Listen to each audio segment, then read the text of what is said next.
मैंने यह कभी नहीं सोचा था कि हमारे घर के पिछवाड़े जो बरसात का पानी जमा होकर ताल सा बन जाता है, उसमें दलदल और कभी कभार भैंसों के सिवाय कुछ और भी होता होगा। मेरे दादाजी ने ही उस ताल के ऐसे पहलुओं से मेरा परिचय करवाया जो प्रकृति ने इतनी सुंदरता से संजो रखे थे। तलैया में रहने वाले जीवों का तो वह पूरा संसार ही था। जब दादाजी ने मुझे पहली बार ताल के संसार से परिचय करवाया, तब हम एक पुराने पीपल के वृक्ष के तले घंटा भर बैठे रहे और पानी पर जमी हरी गाय को देखते रहे। दोपहर के स्नान के लिए अभी कोई भैंस पहुंची नहीं थी। ताल का पानी शांत था। पहले 10 मिनट तो हमें कुछ नहीं दिखा। फिर एक छोटा सा काला धब्बा पानी के बीचों बीच प्रकट हुआ। जब वह धीरे धीरे ऊपर उठा तो हमने देखा कि एक मेंढक अपना सिर उठाए बड़ी बड़ी आँखों से हमारी ओर घूर रहा था। शायद वह देख रहा था कि हम दोस्त हैं या दुश्मन। उसने अपना शरीर पानी के अंदर ही रखा। उसे भय था कि उसका जानी दुश्मन कोई बगुला उसे ढूंढ न रहा हो। जब उसे विश्वास हो गया कि हम बगुले नहीं हैं, तो उसने यह समाचार पानी के अंदर अपने मित्रों और पड़ोसियों को दिया। देखते ही देखते कई सिर और आंखें पानी के ऊपर दिखने लगीं। उनके गले फूल रहे थे। अगले ही पल वाक वाक वाक का राग छिड़ गया। वृक्ष के पास जहाँ पानी कम था, वहाँ हमें एक छाया सी दिखी। जब हमने उसे अपनी लकड़ी से छुआ, तो वहाँ हजारों छोटे छोटे नन्हे नन्हे मेंढक जीवित हो उठे और एक दूसरे को धकेलने लगे। मैंने दादाजी से पूछा, ये खाते क्या हैं? दादाजी ने जवाब दिया, ये एक दूसरे को ही खाते हैं। यह सुनने में बुरा लगता है, परंतु ये इतनी तादाद में पैदा होते हैं कि यदि ये सारे मेंढक बन जाएं, तो यहाँ से हमारे घर तक मेंढक ही मेंढक भर जाएंगे। इनके शोर से तो दादी माँ पगला जाएंगी। मैंने कहा। दादाजी सहमत हो गए। दादाजी ने कुछ वर्ष पहले मेंढक भी पाले थे, पर उसकी कहानी अलग है। अब मैं ताल पर अपने आप जाने लगा। मैं अपने जूते उतारकर कीचड़ वाले पानी में चला जाता था। तब तक चलता जाता जब तक पानी मेरे घुटनों तक न आ जाए। वहाँ लगे हुए कुमुदिनी के सफेद फूलों को तोड़ लेता था। एक दिन मैं जब पहुँचा तो देखा कि भैंसें पानी में मौजूद थीं। उनका चरवाहा, एक लड़का जो मुझसे आयु में थोड़ा ही बड़ा होगा, वहाँ तैर रहा था। वह किनारे पर न लौटकर पास की किसी भैंस की पीठ पर चढ़ जाता और अपने सांवले शरीर से भैंस के ऊपर लेटकर गाने लग जाता।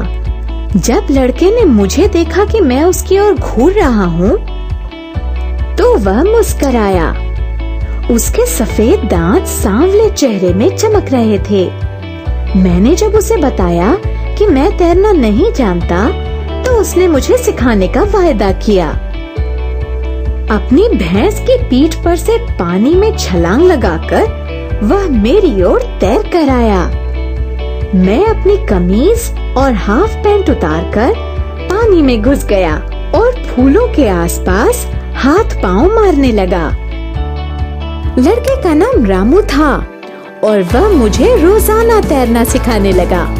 गर्मी की दोपहर में जब सब सोते हैं, तब हम मिलने लगे। मैं भी शीघ्र ही तालाब में तैरकर रामू के साथ जुगाली करती हुई किसी एक भैंस के ऊपर चढ़कर बैठ जाता। यह भैंस ऐसी लगती मानो दलदल के समुद्र में कोई चट्टान हो।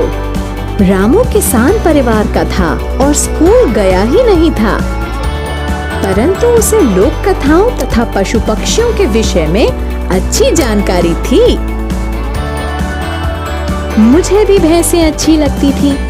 कभी कभी हम दोनों अलग अलग भैंस पर चढ़कर दौड़ लगाया करते, परंतु भैंस बहुत सुस्त जीव है, इसलिए एक आरामदेह स्थान से दूसरे आरामदेह स्थान तक ही जाती है। कभी उनका दौड़ लगाने का मन न होता तो वहीं लुढ़क पड़ती और हम दलदल और काई में गिर जाते। जब मैं निकलता तो मेरा रंग भी काई के कारण हरा हो जाता। ऐसे अवसरों पर मैं गुसल खाने के द्वार से घुसकर नल में नहाने के बाद अपने कपड़े बदल कर ही घर में घुसता। रामू और मैं भैंस की पीठ पर बैठकर सारस पक्षी को देखते। इनकी गर्दन लंबी होती है और टांगे भी लंबी और लाल होती हैं। कहते हैं सारस आपस में बहुत अच्छे मित्र होते हैं। एक को मारा जाए तो उसका साथी हफ्तों तक वहीं चक्कर काटता रहता है। कभी कभी उदासी और गम में मर भी जाता है। गांव के लोग इन्हें बहुत प्यार करते हैं। अगर इनके बच्चे पाले जाएं तो अच्छे पालतू बन जाते हैं।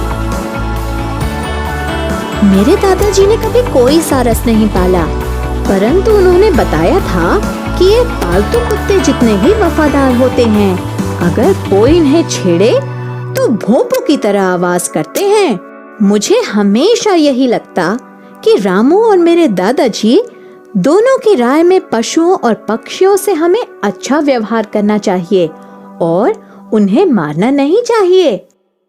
दादाजी अक्सर कहते थे, हमें सदैव इनका आदर करना चाहिए और पृथ्वी पर इनके जीवित रहने के अधिकार को मान्यता देनी चाहिए।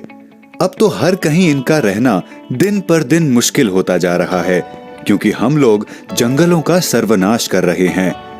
पशु पक्षियों को तो वृक्षों के न रहने पर अपना स्थान भी बदलना पड़ता है। रामू और मैंने कई गर्म दोपहरियां इसी तालाब पर बिताई।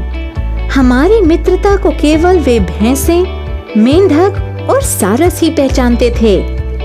उन्होंने हमें अपने संसार का हिस्सा मान लिया था।